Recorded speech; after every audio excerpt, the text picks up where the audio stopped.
앞뒤 가리지 않고 그 갈릴리 호숫가로 뛰어들어서 수영을 해 예수님께 간 딱 한 사람, 그 한 사람이 누구일까요? 베드로였습니다. 정신을 못 차립니다. 예수님이 나타나면 정신을 못 차리는 사람 베드로였습니다. 마치 용수철 잡았다가 탁 놓으면 튕겨져 나가는 것처럼 이 예수님만 계신 곳이라면 예수님 나타나면 정신을 못 차리고 어디든지 물불 가리지 않고 뛰쳐나왔던 순발력의 제1인 달인자가 베드로였습니다. Followed him. 예수를 따라다니는 깊은 곳에 가장 먼저 발걸음을 내딛고자 하는 용기와 믿음을 가졌던 사람 베드로입니다. 그 베드로에게는 예수님이 계신 곳이 깊은 곳입니다. 거기다가 그물을 던지는 게 대박 나는 것을 알고 있습니다. 예수님께서 올해 우리에게 여러분들에게 세 가지 비전을 깊은 곳이 어디냐 세 가지 비전을 주셨어요. 첫 번째 뭐죠? 깊이 가자. 깊이 가자. 두 번째로 깊이 가자. 세 번째 깊이 가자. 섬김으로. 깊이 가자 말씀으로. 깊이 가자 사랑으로. 깊이 가자 섬김으로. 이게 세 가지 비전입니다. 근데 실제 성경 안에서는 예수님이 사랑이었습니다. 그리고 예수님이 말씀이었습니다. 그리고 예수님이 섬김이셨습니다. 그래서 하나님은 우리에게 말씀의 깊은 곳, 말씀의 심의 깊은 곳, 때론 누구도 노터치, 도달해보지 못한 곳까지 사랑의 깊은 곳, 그냥 그런 척하고 살았을 때는 몰랐던 그 사랑이 주는 에너지. 근데 그 사랑의 깊은 곳으로 들어가 보니까 그 안에서 운행되어지는 어마어마한 사랑의 에너지를 맛보고 터치하고 체험하는 거예요. 섬김의 깊은 곳. 섬기고 그러면은 뭐 손해받는 것 같은 그런 얕은 곳에서만 우리가 살았다고 한다면 그 섬김의 깊은 곳으로 예수님과 함께 갔더니 거기에서 나에게 찾아오는 말할 수 없는 환희와 기쁨과 새로운 놀라운 삶의 능력, 보람, 기쁨 이런 것들을 맛볼 수 있도록 올 한 해 인도해 주기를 하나님께서 원하십니다. 여러분들 잠시 전에 말씀드렸지만 특혜를 줘도요. 그 특혜의 가치를 알고 따라간 사람만이 측근이 될 수가 있습니다. 2015년 아무쪼록 여러분들의 삶에 획기적인 변화가 일어나서 우리 모두가 깊은 곳을 바라보고 깊은 곳에 금을 던지고 깊은 곳에 가 서보고 그래서 예수님과 함께 가장 측근되는 그런 성도들, 그런 뉴욕 우리 교회가 되기를 믿음으로 여러분들을 축복합니다. 오늘은 깊이 가자 첫 번째 깊이 가자 뭐죠? 말씀으로. 깊이 가자 말씀으로입니다. 오늘 본문을 보니까 유독 이 말씀이라고 하는 단어가 아주 빈번하게 보여집니다. 어떤 드라마 같은 아니면 영화를 보면 이게 대사에 아니면 장면에 다 숨겨져 있지만 그 작가는 그 스토리 안에 줄을 꿰듯이 딱 하고 꿰어놓은 키워드가 있습니다. 근데 오늘 말씀을 굳이 그렇게 보자면 이 말씀이라고 하는 빈번하게 반복되는 이 단어가 오늘 본문을 스토리를 꿰어주는 그거에 따라 장면이 바뀌어지고 그거에 따라 긴박성이 달라지는 그런 말씀인 걸 우리가 보게 됩니다. 먼저 갈릴리 호숫가에서 무리가 말씀을 듣고 있었습니다. 그리고 예수님께서 그 말씀을 다 마쳤습니다. 그 말씀을 다 마치신 예수님께서 유독 한 사람인 시몬 베드로에게 말씀을 하셨습니다. 무슨 말씀을 하셨죠? 깊은 데로 가서 그물을 내려 고기를 잡으라. Put out into the deep water. 깊은 곳에 가서 그물을 던져라. 이 말씀을 들었던 시몬이 대답했습니다. 제가 밤이 새도록 고생하고 수고해 봤습니다만 저는 허탕을 쳤습니다. 그런데 because you say so, 당신이 그렇게 말하니까 오늘 우리 한글 성경에는 말씀에 의지하여 내가 그물을 거기에 내려보겠습니다. 해보겠습니다. Because you say so, 당신이 그렇게 말하니까 내가 해보겠습니다. 여기가 베드로의 탁월함입니다. 베드로는 우리가 보통 뭔가를 시도를 할 때 환경이건 그 사람이건 간에 그 뒷 배경을 관찰하고 물어봅니다. 반드시 관찰합니다. 거기에 아주 익숙해져 있는 뇌구조를 가지고 우리는 살아갑니다. 근데 베드로는 예수님의 뒷배경을 의지해 가지고 깊은 곳에 가지 않았습니다. 예수님 잡이 뭐였습니까? 아니, 베드로가 이렇게 물어보지 않았다는 거예요. 예수님 잡이 뭐였습니까? 예? 당신은 카펜터의 목수였고 나는 피셔맨인데 괜찮겠습니까? 이렇게 물어보지 않았습니다. 예수님, 당신의 커리어와 스펙이 어느 정도 됩니까? 당신은 가문의 내력이 무엇입니까? 당신은 DNA 유전자가 혈액형이 어느 정도 계통 타입을 가지고 있습니까? 아니면 당신은 세상 평판, 세상의 레퓨테이션이 어떠합니까? 이런 걸 따져 묻지 않았습니다. 우리는 무언가 트라이를 할 때는 반드시 그거를 관찰하고 그 근거와 명분을 가지고 무언가를 시도하는데 거의 90% 이상이 익숙해져 있습니다. 근데 이 베드로가 그거 하나 묻지 않고 because you say so, 당신이 그렇게 말하니까 내가 말씀에 의지해서 내가 그물을 내리겠습니다. 오직 예수님의 말씀에 의지했습니다. 그게 명분이었습니다. 말씀 때문에만 깊은 곳에 그물을 내릴 수 있었던 사람이 베드로입니다. 이 베드로는 이방인 고넬료 가정에 복음을 전했고, 우리는 모두 다 이방인의 첫 사도가 사도 바울로 알고 있지만 사실은 엄밀히 말해서 이 사도 바울을 바울되게 만든 것과 동시에 이방인의 문을 처음 열어제킨 사람은 이 베드로입니다. 이 10장에서 일어났던 이 일로 인해 5장, 사도행전 15장에 가면 자격증 시비가 벌어집니다. 사도 바울이 자기가 사도라고 하고 복음을 증거하고 다니는데, 야, 너 지금 자격증 어디 있느냐? 네가 언제 예수를 옆에서 보고 측근해서 같이 활동한 적이 경험이 있느냐? 예수의 사도들이 시비를 거니까 예루살렘의 사도들이 모임 회의를 갖습니다. 그게 유명한 예루살렘 회의, 사도행전 15장입니다. 이때 베드로가 나서서 이 바울을 이방인의 사도로 인정을 공인하고 파송을 하는 장면이 나옵니다. 이걸 정리해 주었습니다. 그래서 그는 1차, 2차, 3차 그 유명한 바울의 선교 여행을 열어제키고 세계 만방의 복음을 전했습니다. 그리고 지금의 유럽 문화가 만들어졌습니다. 그리고 오늘날 미국 문화가 만들어졌고, 그로 인해서 대한민국의 여러분들이 크리스찬이 된 겁니다.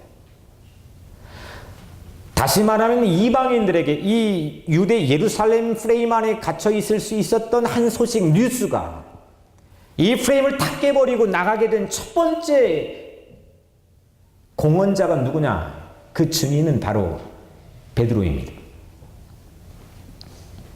무엇 때문에 그랬습니까? 이방인 고넬료의 집에 방문하기 전에 베드로가 환상 하나를 봤습니다. 하늘에서 뭐가 내려왔죠? 뭐가 내려왔어요? 네, 보재기는 아니고 보재기 같은 그릇이 내려왔죠. 예. 예. 보재기 같은 그릇에 네 발 달린 짐승들과 기는 것과 이 부정한 짐승들이 꽉 우글우글거리는 거예요. 아, 역겨운데 이걸 뒷걸음질 쳤습니다. 베드로가. 그러니까 그때 한 음성이 들려왔습니다. 사도행전 11장 7절에 또 들으니 소리 있어 내게 이르되 베드로야 일어나 잡아 먹으라. 절대 그럴 수 없다고 손사래를 치며 단언하고 있던 베드로에게 두 번째 말씀이 들려왔습니다. 하나님이 깨끗하게 하신 것을 네가 속되다고 하지 말라. 이렇게 말씀을 연이어 3번 들었던 베드로가 그 말씀에 의지해서 자기의 프레임을 깼습니다. 자기의 고집을 꺾었고 자기의 아집을 무너뜨렸습니다. 그리고 이방인 고넬료의 집으로 들어갔습니다. 그리고 하나님의 섭리대로 복음이 이방인을 향해 열어제끼는 첫 번째 관문을 열었습니다. 모두가 예루살렘이라고 하는 프레임에 갇혀서 그냥 그게 전부라고 생각하고 있는 그때에 그걸 탁 깨고 땅끝이 뭔지를 처음 본 증인이 바로 베드로였습니다. 예수님이 예루살렘, 유다, 사마리아 땅끝까지 이르러 내 증인이 되리라 했는데 땅끝이 뭘까? 그 화두만 가지고 있었지 직접적인 체험과 증언을 할 수 있는 사람이 부족했던 그때에 처음 이방인을 통해서 땅끝을 봤던 증인이 베드로입니다. 무엇 때문에 그랬습니까? 연이어 3차례 들었던 하나님의 말씀 때문이었습니다. 그 말씀에 의지해서 그는 이런 일들을 했습니다. 말씀 때문에 베드로는 깊이 땅끝까지 깊이 들어갈 수 있었습니다. 말씀이 아니고서는 어떤 생각도 내 이 프레임을 망치로 두들려 패도 이거 안 깨집니다. 나도 창조적이고 싶고 나도 독창적이고 싶다고 하는데 이 프레임을 깨뜨리는 거는 가서 해머로 막 두들겨도 이거 깨지지가 않습니다. 근데 이 말씀이라고 하는 놀라운 능력의 방망이를 통해서 이 베드로는 자기뿐만 아니라 시대의 프레임을 깨버렸습니다. 말씀 때문에 그는 거침없이 계속 연이어서 깊은 곳에 그물을 내릴 수가 있었습니다.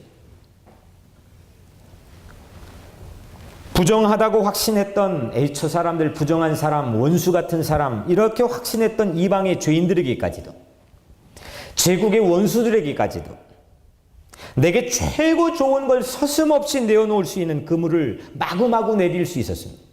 무엇 때문에? 말씀 때문에. 말씀에 의지해서. 그래서 여러분들 모두가 말씀에 붙잡히기를 주의 이름으로 축원합니다. 말씀에 붙잡히고 말씀에 사로잡히고 말씀에 의지하면 강해집니다. 말씀에 붙잡히면 자이언트가 됩니다. 예수님 말씀에 할 수 있거든이 무슨 말이냐? 믿는 자에겐 뭐라고요? 능치 못할 일이 없느니라. 할 수 있거든이, 할 수 있거든. 말씀을 믿으면 할 수 있거든. 이거는 가능성 여부를 따지지 않습니다. 말씀을 믿으면 할 수 있거든이 아니른, 여러분들 대부분은 확률과 전문가들이 제시하는 확률과 데이터들을 가지고 시도합니다. 그게 확률 때문에 내 마음에 불안이 생깁니다. 정보를 얻었는데 그게 나를 초조하게 만듭니다. 근데 그 말씀을 믿으면 능치 못할 일이 없다는 겁니다. 확률이 아닙니다. 내 앞에 보이는 환경이 어떠하고 상황이 어떠하고 사람이 어떠하든 간에 능치 못할 일이 없다는 겁니다. 말씀을 믿으면. 이건 컨피던스가 아닙니다. 자신감이 아닙니다.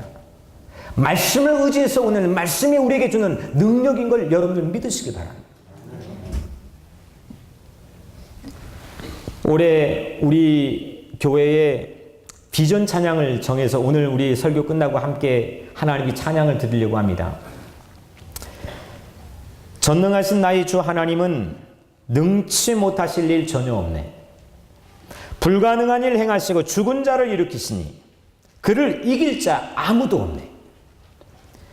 주의 말씀 의지하여 깊은 곳에 금을 던져 오늘 그가 놀라운 일 하는 것을 보라. 주의 말씀 의지하여 믿음으로 금을 던져 믿는 자에겐 능치 못할 일 없네. 야, 가사가 너무너무 은혜롭지 않습니까? 믿음으로 깊은 곳에 금을 던져 믿는 자에게는 뭐다고요? 능치 못할 일이 없네. 한번 딱 능치 못할 일이 없네. 우리 마인드 컨트롤 하자는 게 아니에요. 그건 심리학자의 상담하면 돼요. 우리 주님이 우리에게 주시고자 하는 말씀을 의지해서 얻는 능력은 주님이 말씀을 통해서 주시는 능치 못할 일이 없는 삶에 대한 새로운 식견입니다.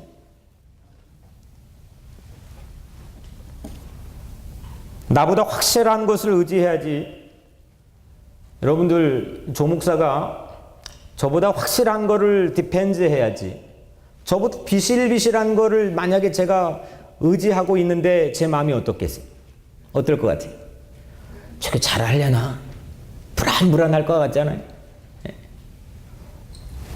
저보다 강한 것, 그 권위를 제가 인정하고 거기를 의존해서 베네핏을 나눠야지. 별 볼 일 없는 시시한 것들에 제가 그 권위에 함께 나눠서 바라보고 의지한다면 제 마음이 어떻겠어요? 불안불안할 겁니다. 전능의 말씀을 의지하시기를 주의 이름으로 축원합니다. 나보다 하수를 의지하지 마시고 나보다 상수를 의지하셔야죠. 전능의 말씀을 의지하니 전능, 능치 못함이 없네. 이렇게 고백할 수 있는 전능의 사람이 되는 거 아닙니까? 왜 전능이 우리 입술을 통해 고백되어지지 않고 우리 마음이 산란하고 불안하느냐? 엉뚱한 것 붙잡고 살아가기 때문입니다. 어렸을 때 시골 살 때 큰 천 냇가를 징검다리 건너가지고 건넜던 적이 참 많이 있습니다. 그 시내를 건널 때 건너봤던 다리인데도 불구하고 익숙한데도 불구하고 때로는 그 흔들거린 징검다리가 과연 이게 밑에가 보이지 않는 수면 밑에가 어떻게 스테이블하고 안정적일까? 저도 모르는 이 육감의 생각 때문에 그걸 밟을 때마다 늘 조심조심합니다. 그 흔들린 징검다리를 밟고 건너면 뭐가 흔들리느냐? 이미 이 마음이 흔들립니다. 이 마음만 흔들리면 모르겠는데 이 마음이 흔들리니까 뭐가 흔들리느냐? 제 폼이 흔들립니다. 이거 어떻게 건너가야지? 이 모습이 아슬아슬합니다. 근데 거기다가 어느 순간 이 물 위에다가 아스팔트 도로 브릿지를 딱 놓았습니다. 제가 거기를 건너가는데 여전히 이렇게 건너겠습니까? 그 밑에 물이 있다고 하는 것들 인식하지 못합니다. 그냥 친구들하고 동무들하고 이야기하면서 신나게 자신 있게 뛰어가기도 합니다. 말씀을 의지해서 인생의 거센 물살을 건너시기를 주의 이름으로 축원합니다. 흔들리는 것 받고 건너가니까 내 마음이 흔들리는 거고 내 마음이 흔들리니까 내 모습이 아슬아슬한 겁니다.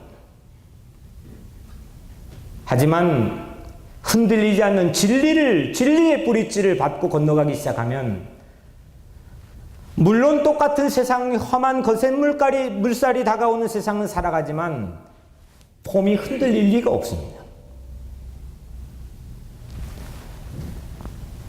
그래서 다윗은 자기의 150개라고 하는 엄청난 시집을 다른 사람 시도 좀 모았지만 이 엄청난 시집을 시편을 통해 남겨놨는데 그 중에 첫 번째 시에 첫 연에 뭐라고 고백해 놨느냐? 기가 막힌 말씀을 이 다윗이 토해 놨습니다.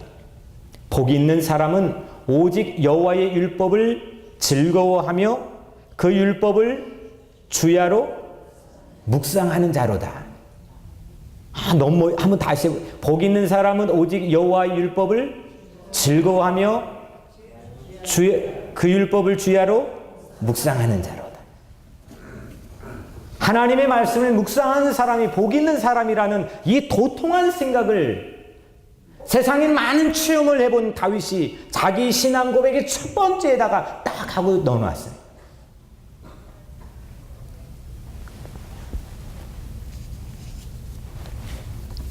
베드로도 말씀에 의지해서, 다윗도 말씀에 의지해서 그 말씀을 주야로 묵상하고 깊이 파고 들어가서, 우리 교회 지금 큐티반들, 이 젊은 엄마들 큐티반 하는 거 보니까 장족의 발전들을 하는 걸, 고백들을 듣게 됩니다. 그 말씀에 깊이 파고 들어가서 매일 주야로 밤낮으로 고백하고 그걸 묵상하고 그걸 내 삶에 적용하는 훈련을 하다 보니까 베드로는 깊은 곳이 보이기 시작했습니다.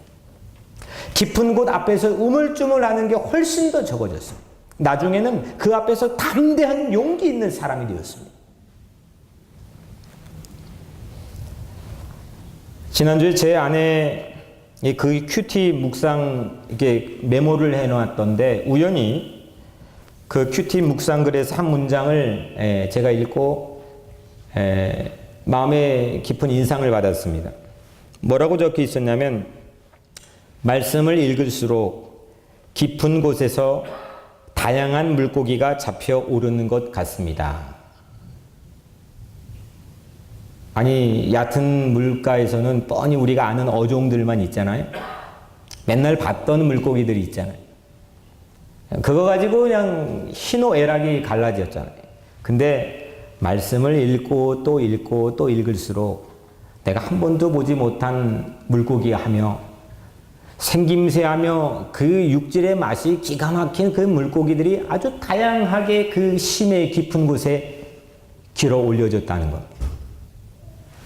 야, 이거구나.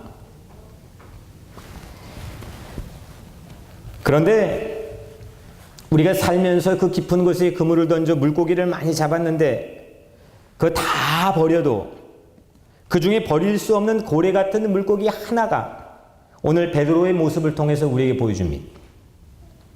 예수님 말씀에 의지해서 예수님의 깊은 곳에 그물을 내려가지고 그 다음 베드로가 보여준 한 가지 모습인데, 그게 바로 베드로가 길어 올린 건데, 그게 바로 예수의 무릎 아래 엎드려 이르되 주여 나를 떠나소서 나는 죄인이로소이다. 말씀 체험을 깊이 한 사람만이 길어 올릴 수 있는 심의 깊은 곳의 월척입니다. 깊은 곳에 그물을 내리면 예수님께서 뭐라고 했느냐, 나중에 10절에 사람을 취할 것이다 했어요. 네가 이제는 사람 낚는 어부가 될 것이다. 사람을 사로잡으리라, 사람을 취하리라. 그러면은 그 깊은 말씀의 깊이 가운데 끌어올려지는 이방인 고넬료도 있고 어마어마한 사람들이 있겠지만 베드로는 가장 큰 월척을 잡았는데 뭘 잡았느냐? 나를 잡았습니다. 말씀에 의지해서 깊은 곳에 그물을 내리고 그 말씀의 권위 앞에 무릎 꿇어 참된 회개가 여러분들에게 있기를 주의 이름으로 축원합니다. 그래서 가장 큰 월척을 그 깊은 곳에 그물을 내려 끌어올리는, 나 자신을 끌어올리는, 나 자신을 살려내고 나 자신을 회복시키고 잃었던 내 마음의 불안과 내 마음의 초조를 모두 다 사라지게 하고 나를 새로운 사람으로 일으켜 세우는 그런 월척을 낳는 여러분들 되시기를 주의 이름으로 간절히 축원합니다. 요한은 말했습니다. 말씀이 곧 예수다. 말씀이 곧 예수다. 요한복음 1장 초반에 말이 나왔습니다. 그래서 베드로는 예수님을 만나서 말씀을 듣게 된 게 아니라 말씀 안에서 예수님과 첫 만남을 가졌습니다. 말씀을 의지하세요. 예수님 만날 겁니다. 말씀에 사모하는 마음으로 주의 아래 묵상하세요. 예수님 만나게 될 겁니다. 그때부터 어디라도 가장 먼저 예수님 있는 곳라면 정신없이 달려갈 수 있는 베드로처럼, 용수철 잡았다가 노는 것처럼 그 예수님 있는 곳이라면 순발력이 두 번째라면 서러워할 정도로 마구마구 뛰쳐나가는 그런 깊은 곳에 도달하는 여러분들의 인생이 되기를 바랍니다. 내 앞에 불가능한 일이 있습니까? 여러분들의 마음을 빼앗는 그런 일들이 여러분들 앞에 서 있고 눈앞에 보입니까? 내 앞에 불가능한 일조차 능치 못할 일 전혀 없네. 찬양하며 담대하게 걸어갈 수 있게 되기를 주의 이름으로 축원합니다.